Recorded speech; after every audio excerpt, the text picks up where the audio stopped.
Hey out there, I'm Kurt Squiers, host of AC/DC Beyond the Thunder, the podcast that discusses the influence of AC/DC from famous fans. But this episode is a very special one, my friends. We're on location, and I'm flying solo today, literally without my partners in crime, Greg Ferguson and Eric Kielb.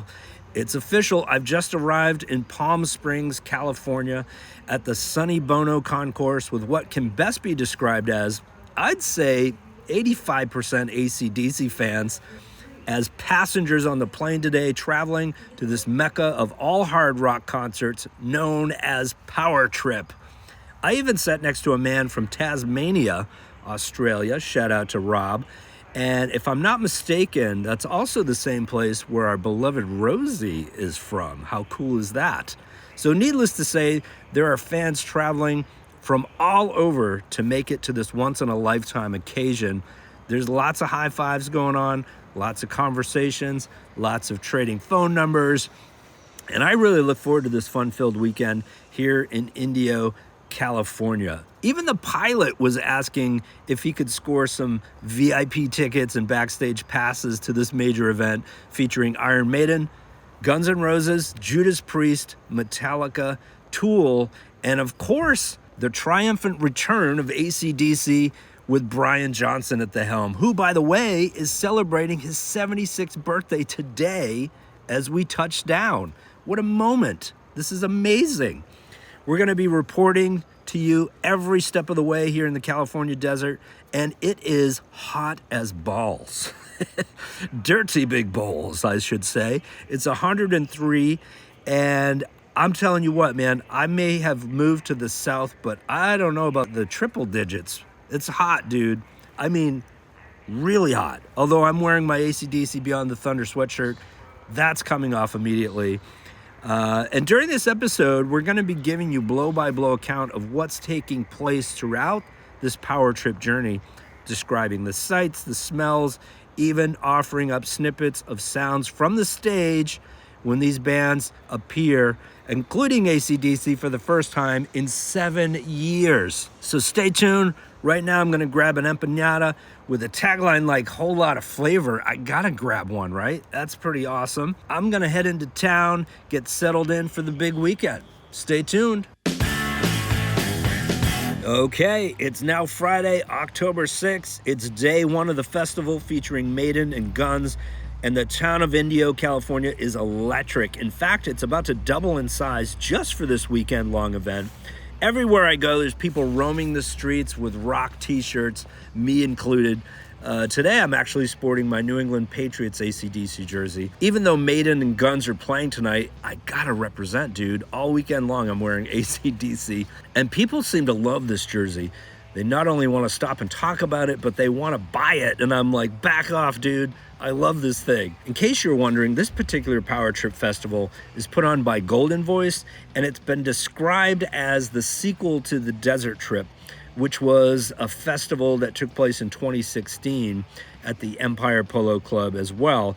And the performers were the Stones, Bob Dylan, Paul McCartney, Neil Young, Roger Waters, and The Who.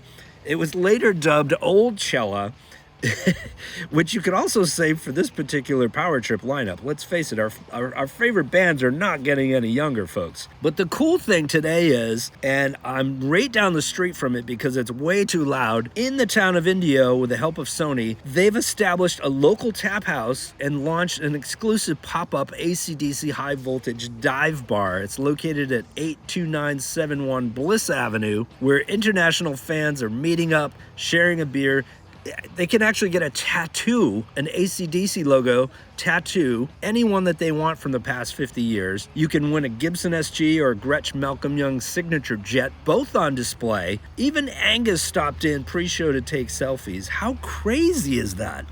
Damn it, we missed it. Did I make an appearance there? Yes, I did. But as I said, it's so loud in there. It's like an AC/DC concert. It's awesome. The bar has 2 big screens showing live AC/DC videos. It's even hotter than the day before. And it's especially for the people standing in line just to get in this tiny dive bar where it's air conditioning.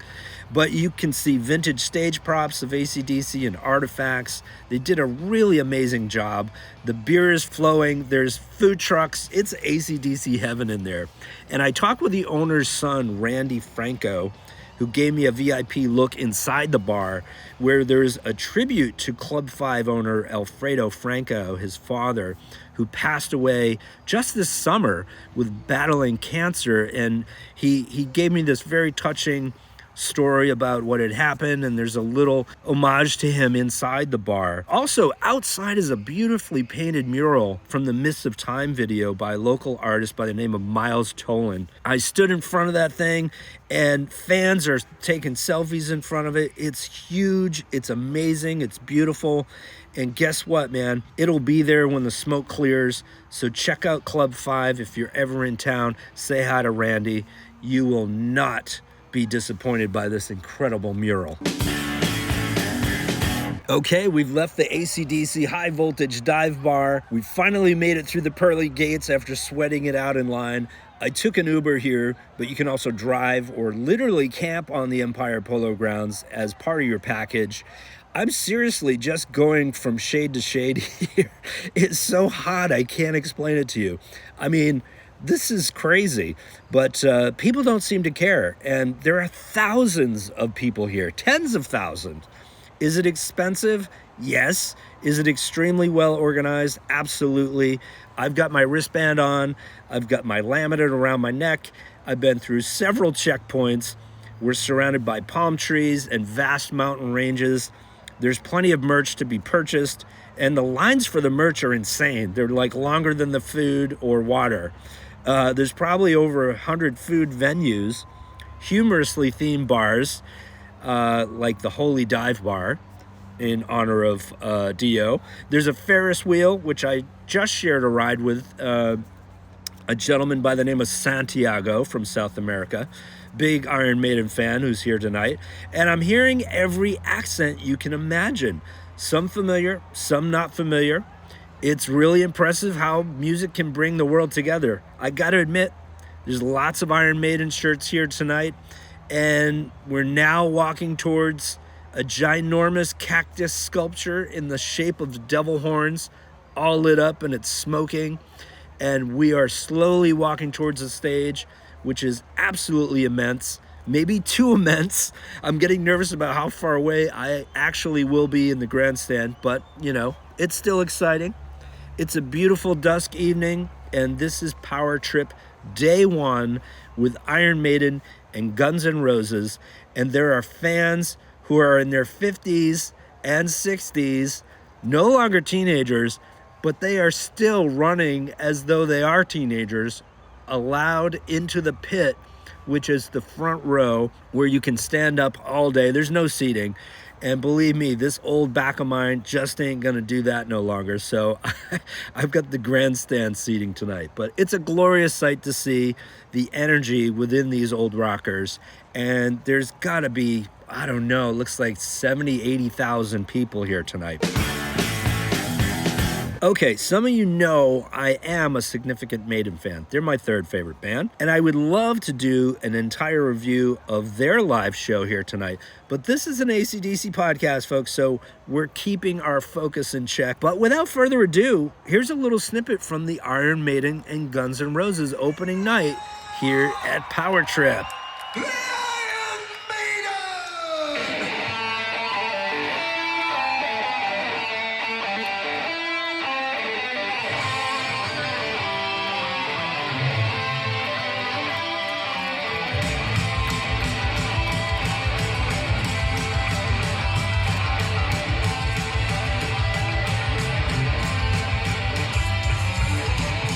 Come into my room, I wanna show you how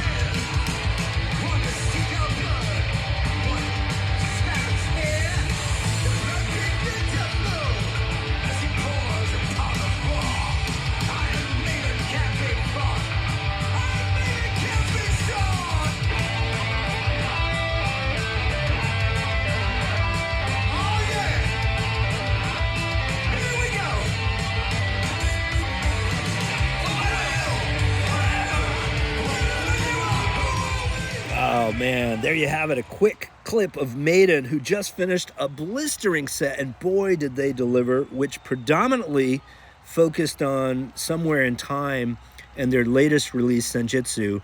But man, oh man, was Dickinson's voice on point tonight.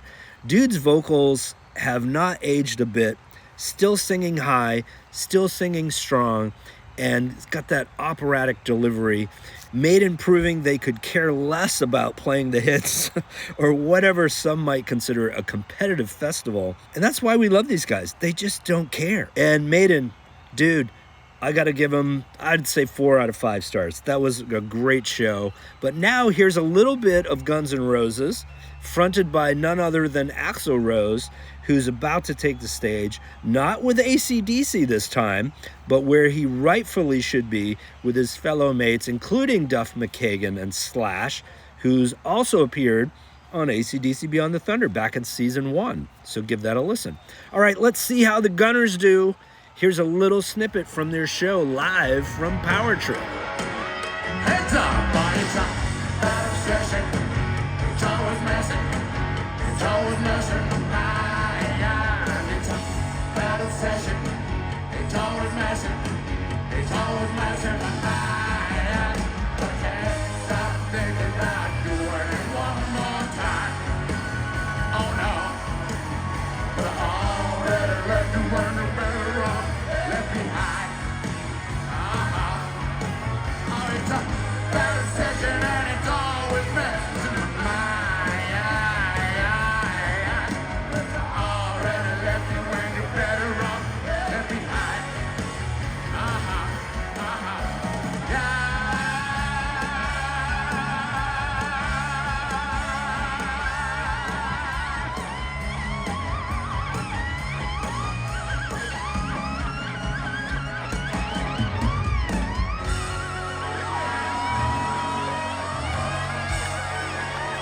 Too cool. Talk about going for broke. That was a solid 3-hour set, and I must say, I was impressed with Axl's lower register for the first few songs.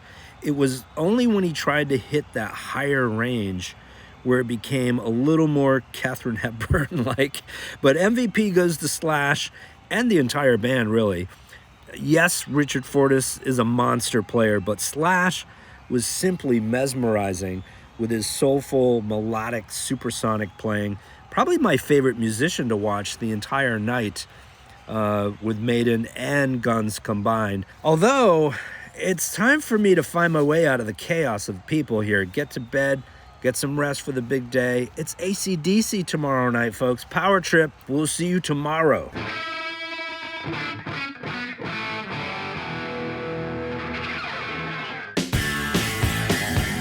Good morning, listeners. It's day 2, October 7th, or D-Day for AC/DC, and I'm up early because I'm usually on Eastern Standard Time.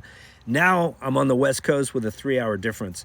And even I have the jitters for the boys, knowing they're about to take the stage this evening. It's been a long time, and rock or bust, AC/DC's last tour was a little more bust than rock, unfortunately. Don't get me wrong, I love that tour, but the wheels kind of came off for the band personally and professionally, not to mention their first without Mal. And when Greg and I saw their last show, Axl Rose was standing in place for Brian. Things just seemed a bit out of place, but the world has corrected itself, and here we are. We're back in business for more heavy metal rock and roll, especially with my second favorite band of all time, Judas Priest, opening for AC/DC tonight, which hasn't happened since 1979 on the band's Highway to Hell tour. And this has got to be my favorite bill of all time. My top 2 favorite bands playing back to back. It's amazing.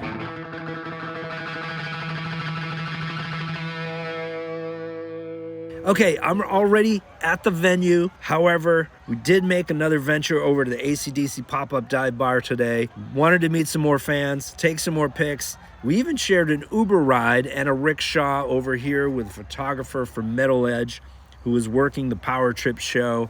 Had an excellent conversation with her. And I told her that I'd been commissioned by the editor of Classic Rock magazine to write a review on AC/DC's show tonight.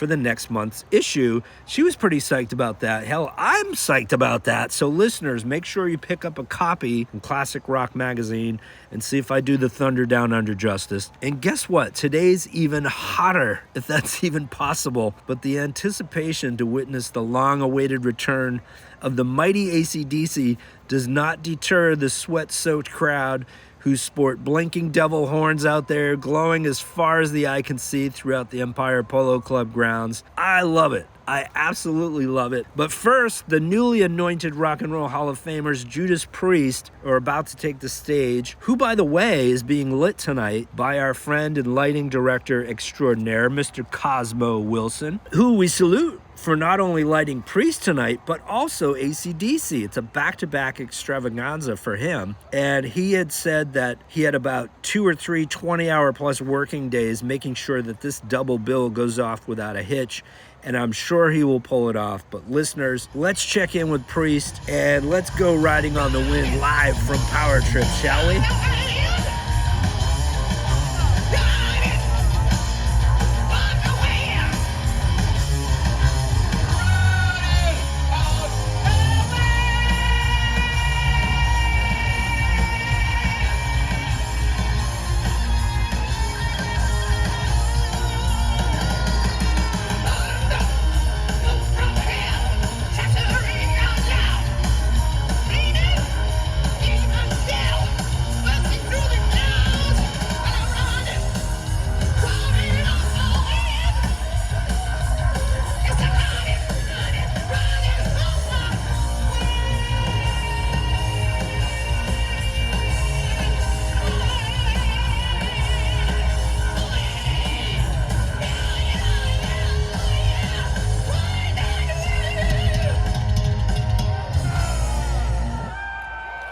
Damn, Priest went for broke tonight, people, pulling out all the stops, all the favorite tracks.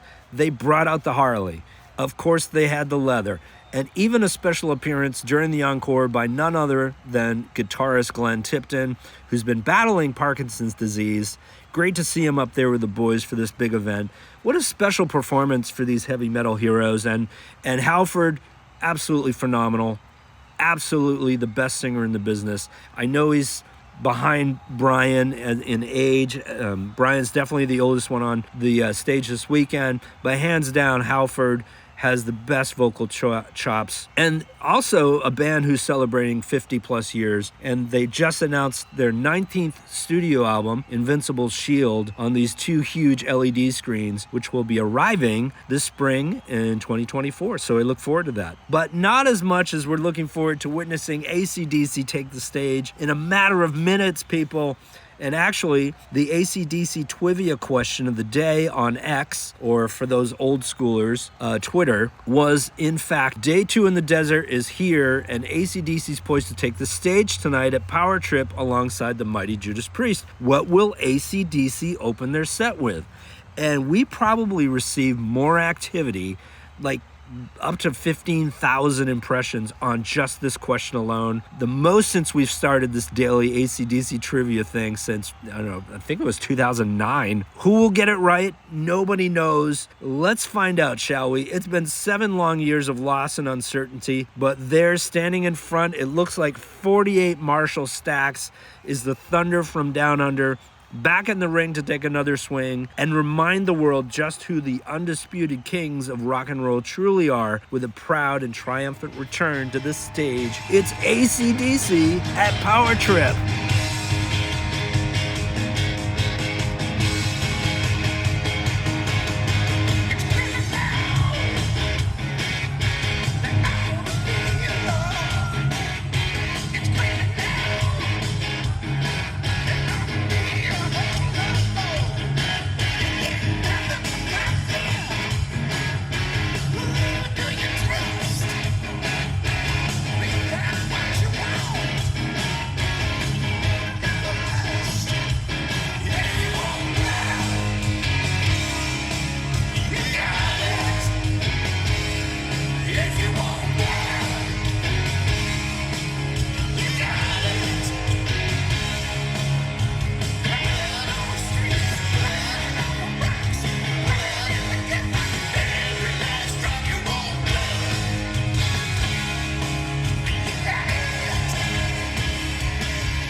Well, nobody predicted that opener, folks. Something AC/DC has never done before, kicking off their set for the very first time with 1979's If You Want Blood, You've Got It. And we should have seen that coming because the band had been teasing the rehearsal of this track all along on social media. Who'd have thought? Amazing.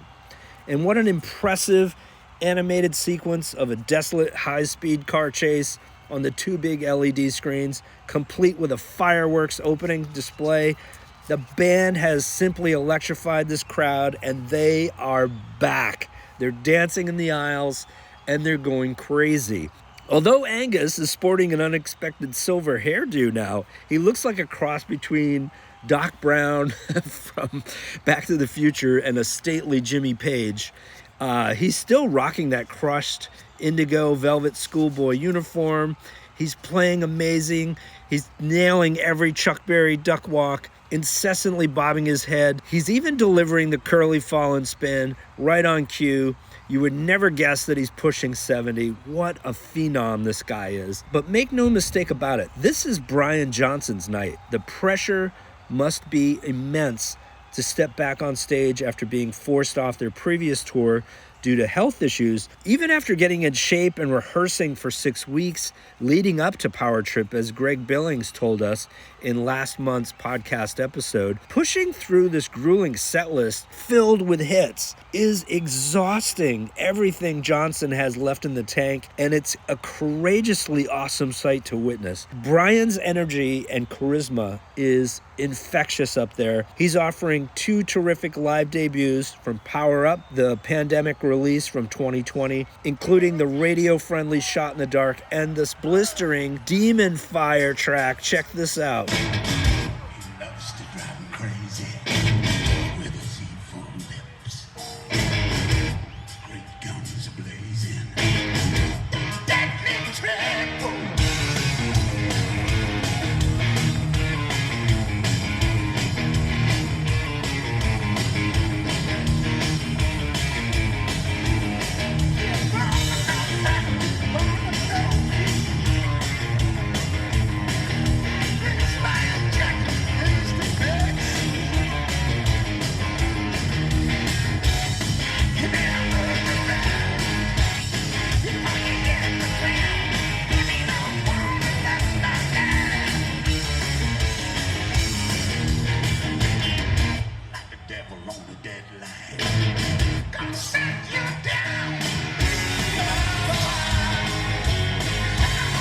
Brian Johnson is wide-eyed, all smiles, delivering his best nasty canasta voice from the 1950s Looney Tunes character, that deep, dark tone. By the time Shot Down in Flames, Dirty Deeds, Thunderstruck hit, shockwaves of euphoria are sent through the valley, and every soul is singing to these anthemic choruses, and infectious dancing is in the aisles. AC/DC have won this crowd over in no time. And let me tell you, Stevie and Cliff are bringing the backing vocals tonight. It might be the best backing vocals I've heard AC/DC ever do. It might be because Brian needs the help. He is really straining, but I am so proud of him, dude. Cliff officially out of retirement, thumping away, and actually make that 3 live debuts, not just the 2 off of Power Up. But you got to consider Riff Raff, which Brian hasn't performed except for once on VH1 back in 1996. Check this out.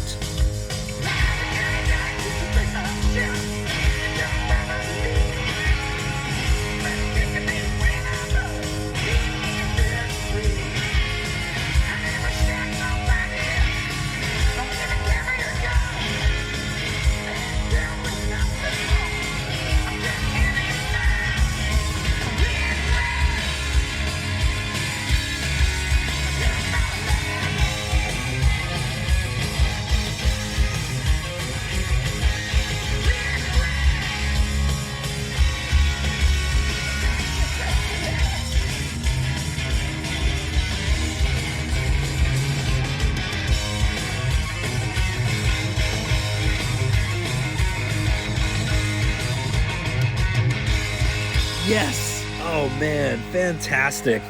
And let's not forget, a half dozen tracks off the biggest selling hard rock album of all time, Back in Black, are honored tonight, including the title track, Hell's Bells, Shoot to Thrill, always a difficult one live, Have a Drink on Me, You Shook Me All Night Long, and delightfully Giving a Dog a Bone. I have not heard that live in quite some time. I don't even remember the last time I heard that live. But the unsung hero of the night just may be South Carolina native Matt Laug, who is a session drummer who was announced as Phil Rudd's replacement just weeks before the show. AC/DC veteran stickman, tragically unable to play live with the boys since, believe it or not, 2010. Phil has not played with AC/DC live since 2010. But it was the 55-year-old Laug who actually supported AC/DC as the touring drummer for Slash's Snake Pit back in, 2000, 2001. It's not only on point, Matt's drumming, but plays with a similar style reminiscent of Rudd's inimitable hard-hitting swing. We actually heard that Laug was the guy who suggested that the band dust off the foot-stomping, stiff upper lip, dovetailing nicely into Rock and Roll Train, but the true test comes with those hard-driving classics, Whole Lotta Rosie and Let There Be Rock, and they are played to perfection, back-to-back without missing a beat. Those two songs are not easy for any drummer. Even the most loyal of AC/DC fans will give Matt two devil horns up tonight, I guarantee you. Unbelievable playing.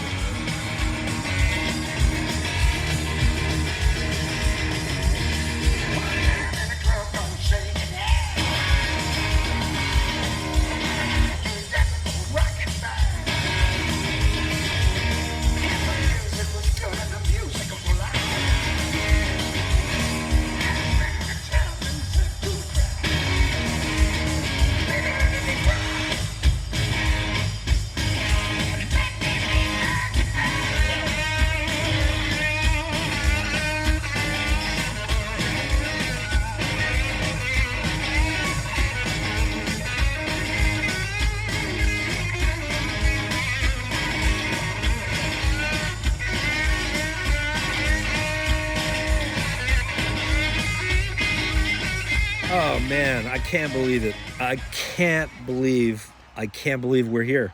And I'm hearing that from people next to me, from people getting a drink, from people in the bathroom. They're all saying the same thing. Is this real? Is this really happening? Yes, it is. And on the cusp of celebrating their 50th anniversary, even rumblings of a possible tour to honor this golden achievement, they are even digging further into the Bon Scott era tonight during their set list with Sin City, Dog Eat Dog, Hell Ain't a Bad Place to Be, and the truly spiritual High Voltage.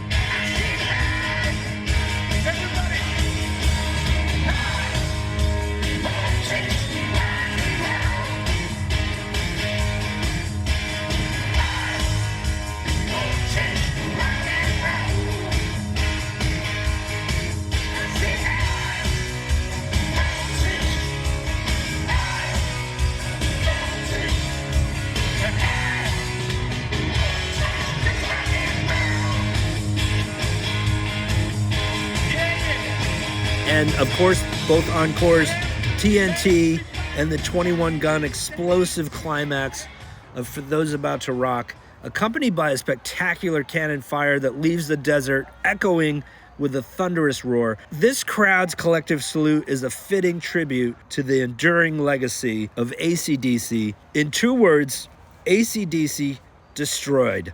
They destroyed. That's all I gotta say. And I have to tell you, after the smoke cleared from the cannons, I ran into hard rock and metal radio personality and friend Eddie Trunk, who asked me what I thought of AC/DC's performance. And after a beat, I really thought for a few seconds, and then I said, honestly, Eddie, I was almost in tears. I was so proud of them. And he quickly responded that Lars Ulrich of Metallica just said the exact same thing to him backstage. And in all honesty, the 85,000 fans who came to witness this magic thing called AC/DC at least one more time would agree. Okay, I'm an emotional wreck, man. I'm the happiest man on earth because, ladies and gentlemen, that was a life-changing moment. Until tomorrow, I need some rest. One more day, I got to get out of this chaos, but we will check in and wrap this amazing PowerTrip festival up with Tool and Metallica. Until then.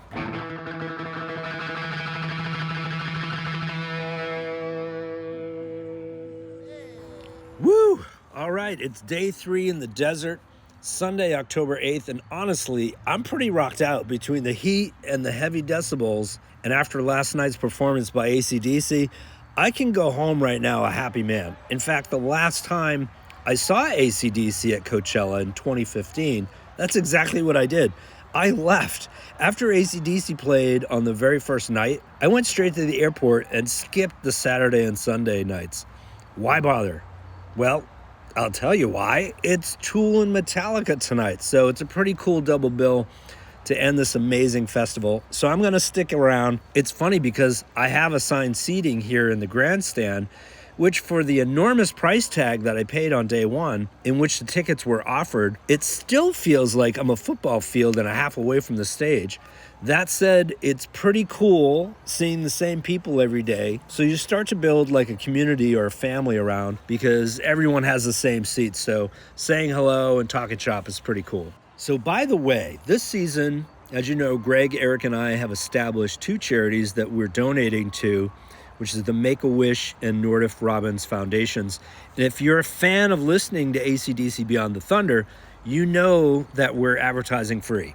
And so we're not making cash here, but we would love to have you pledge $1 or $2 or $5. It's like the price of a cup of coffee to these deserving causes, and we would totally salute you. I know it's weird to ask for money, but all you have to do is go to beyondthethunder.com, hit the charity button, and PayPal will do the rest. We'll donate to these charities on your behalf, and it could be a one-time thing. Could be every episode. It's whatever you decide. It's a very cool thing to do, and we truly salute you for it. By the way, I wanted to share this story with listeners. I don't want it to be a downer, but while waiting in line to get into the event yesterday, day 2 before AC/DC took the stage, I was privileged enough to meet a fellow AC/DC fan from Utah by the name of Patch, and he had brought his daughter to her very first AC/DC show, and she was wearing his custom jean jacket vest that he had made her, covered with vintage AC/DC patches, of course. And I asked him when the last time he saw AC/DC was. He looked at me and said it was the Razor's Edge tour,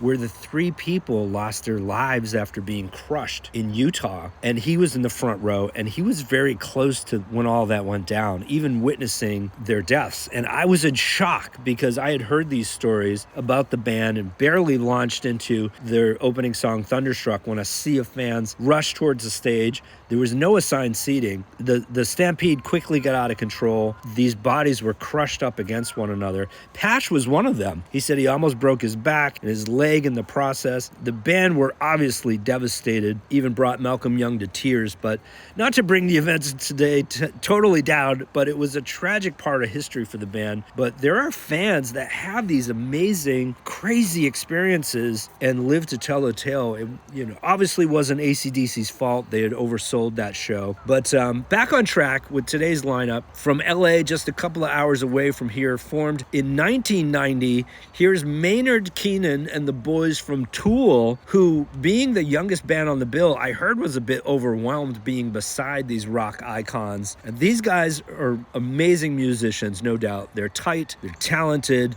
and they're also impossible for me to see since they're not displaying themselves on the big screen. That's how they roll, man. Just graphics. So there's that. I guess I should have splurged for the pit tickets, guys, huh? So without further ado, ladies and gentlemen, here's a snippet from the Tool show.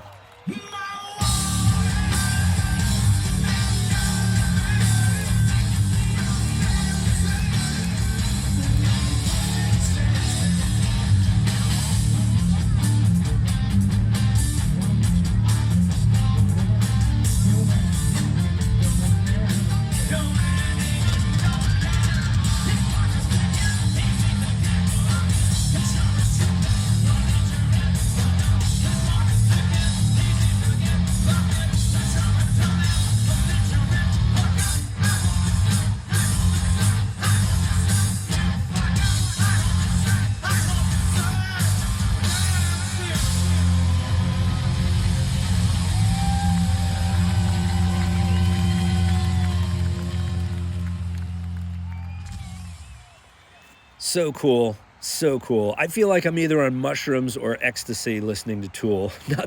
Not that I know what that would feel like, but if there's one thing about Tool is that they got this killer groove. Killer groove. I actually met Dean Del Rey while talking with Eddie Trunk before Tool took the stage. He's a comedian, a musician, a fellow podcaster, who was actually the very first guy to get AC/DC on a podcast ever. So you should definitely check that out. He interviews each member of the band. He was pretty excited to see Tool as he is a big fan. So we didn't get to talk for long, but we mentioned to Dean that we'd love to get him on the show. So stay tuned. Season 4 is not over yet. In the meantime, check out his podcast, Let There Be Talk. It's amazing.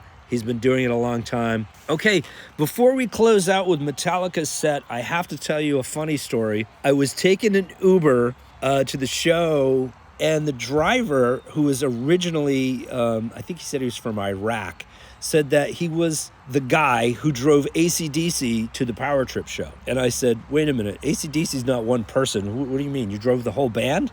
He said, no, actually I drove one guy. He was this really big guy. And I'm just like, you clearly don't know AC/DC because no one in the band is bigger than 5'5". So, but after grueling questions with this guy, I'm like, okay, can you tell me his name? And he said, yeah, his name was Costco. And I laughed and I said, oh my God, you gave Cosmo, AC/DC's lighting guy, a ride to PowerTrip. How cool. And so I shared with Cosmo that we had shared the same Uber driver from our Iraq, and he got a good laugh out of that. And I also talked with him about lighting Priest and AC/DC double bill and how proud I was that he pulled that off. And well done, Cosmo. Such an amazing accomplishment. So very cool. All right, let's play this show out with some Metallica.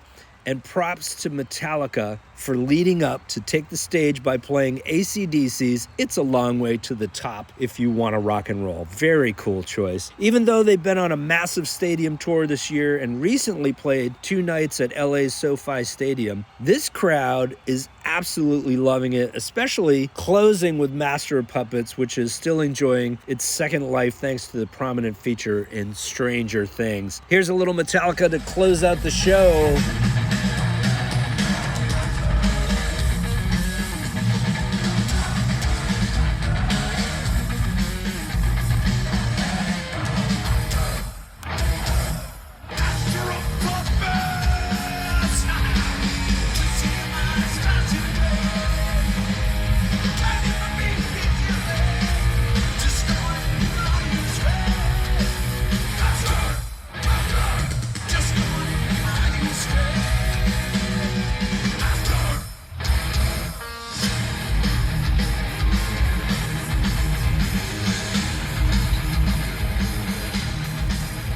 All right, that's all for me, man. This is Kurt Squiers saying I salute you for listening to this special on-location edition of AC/DC Beyond the Thunder. Eric and Greg salute you as well, and we salute all of these great bands. I could be biased, but I'd say that AC/DC brought the power to PowerTrip, and so we leave you with our one word for this episode, In the Desert, and that is power. Cheers, y'all.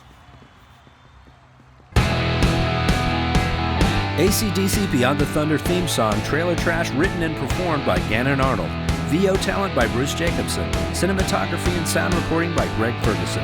Edited and mixed by Eric Kiel. Written, directed, and hosted by Kurt Squiers. Produced by Greg Ferguson, Eric Kiel, and Kurt Squiers. AC/DC Beyond the Thunder is a Squiers LLC current motion production. Copyright Beyond the Thunder podcast, all rights reserved. This has been a Nat Attack presentation.